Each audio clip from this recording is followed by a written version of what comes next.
Good morning. It's April 30th, Monday, April 30th, 2018. And today I was watching a little bit of David Knight for the few moments that I have. And he was talking about the government and parental rights. First, as it pertains to when you send your child to school. And how you relinquish your parental rights to the school when when you when you hand them over, and how that power is used in courts to overrule parents, literally,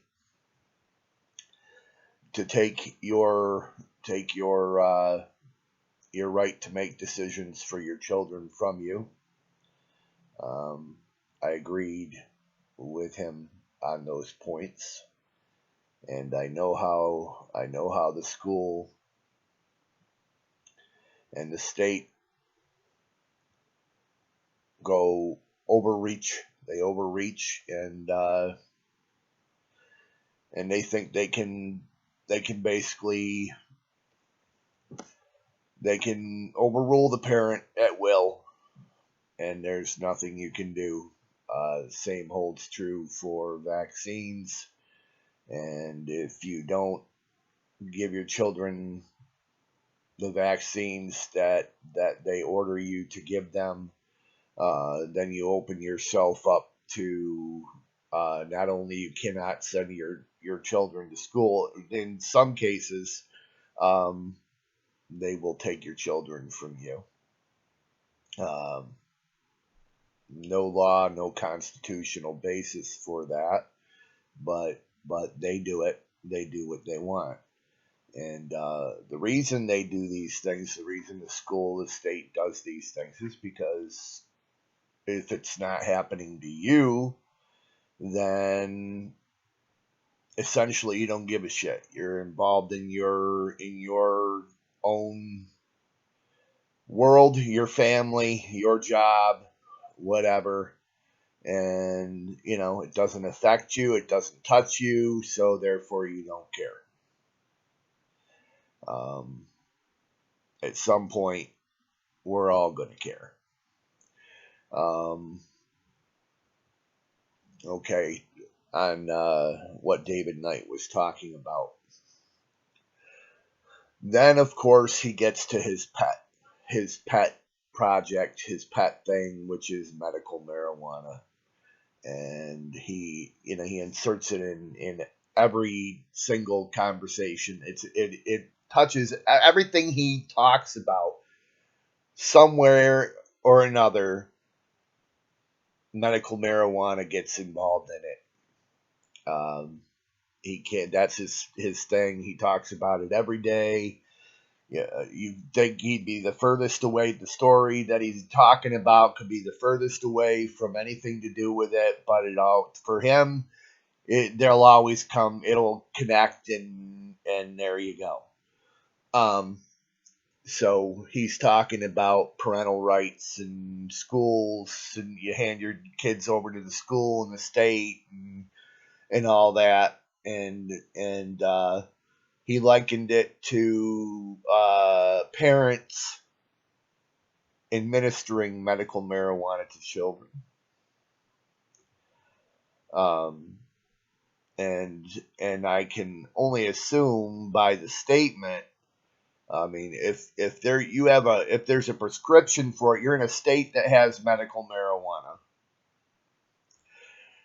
and the doctor prescribes. I mean, medical marijuana would be prescribed by a doctor, okay, for it to be medical marijuana. So, in order for the state to come in and say you cannot administer medical marijuana to your child, and the doctor's giving you scripts, and you're going from that, the state wouldn't come in. The state wouldn't come in. So David Knight is complaining that a parent can't decide to give their terminally ill child, or a child that has some disease that causes them excessive pain,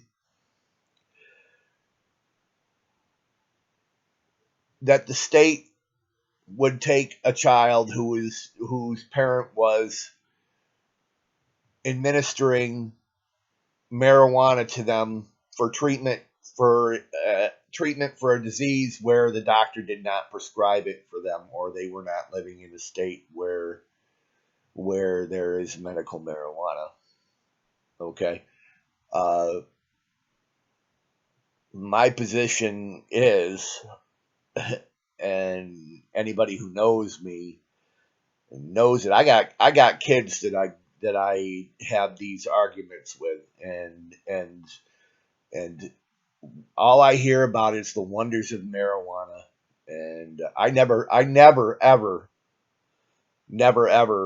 partook in marijuana or smoking anything, taking any illicit drugs when I was a kid, and it was all around, and other kids did it.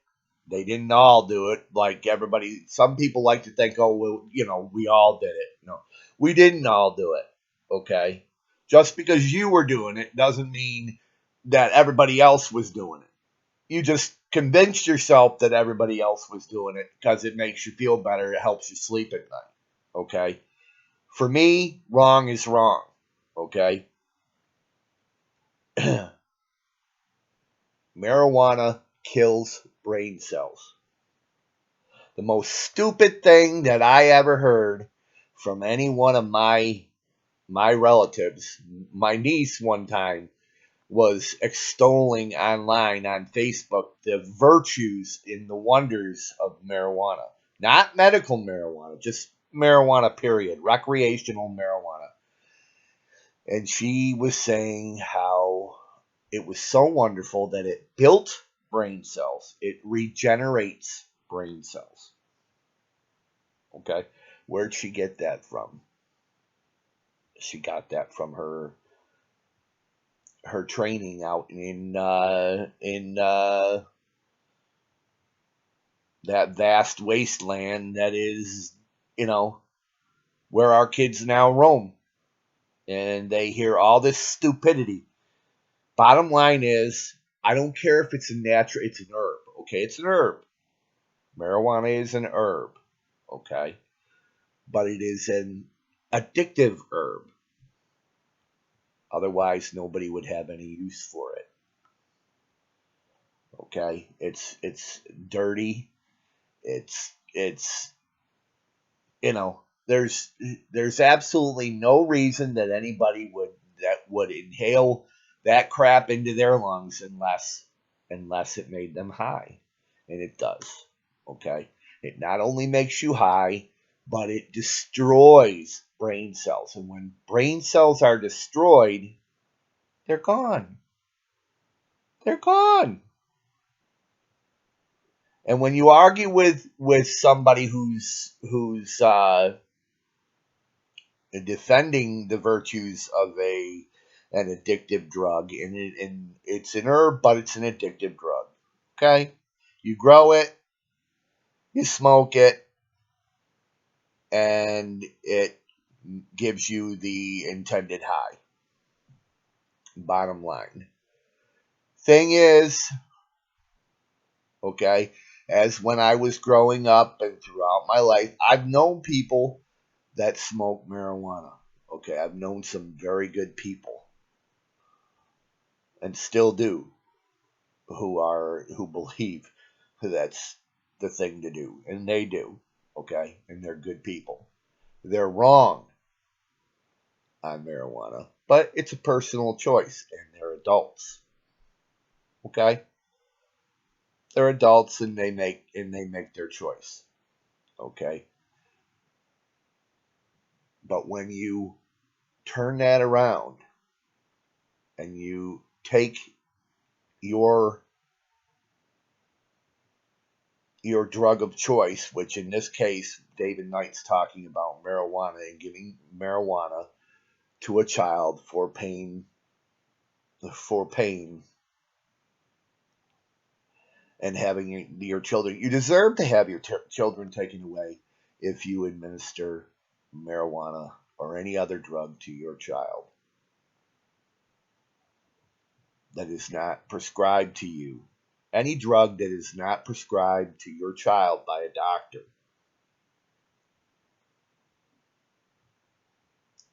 especially something like marijuana, you deserve to lose your child.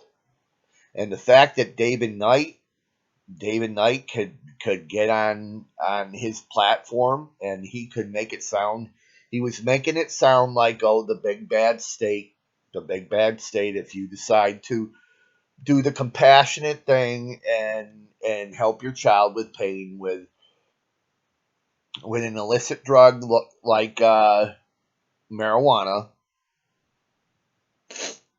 that they're the big bad state come in and take your child, and that was a bad thing. Oh no, it's an obvious thing to anybody with half a brain. In fact, anybody with half a brain, a parent, would not administer any drug to their child that it was not prescribed to them by their doctor. So uh, I could go on and on and on about this. I mean, I have my youngest son. I have three sons and a daughter. My youngest is my daughter. So I had three boys, then a daughter. Um, my youngest son, when he turned just shy of 16 years old, we moved, and he found a new bunch of friends. And this bunch of friends, they were a bunch of stoners, and that was the beginning of our foray into kids and illicit drug use and psychosis and all the wonderful things that my son went through and put us through, and it went well beyond um, him just hanging out with his friends and doing what he was doing and whatever, and and it went well into his adulthood, well past 18 and 21 and 25. In fact, see, he's 30 now. And so from just shy of 16,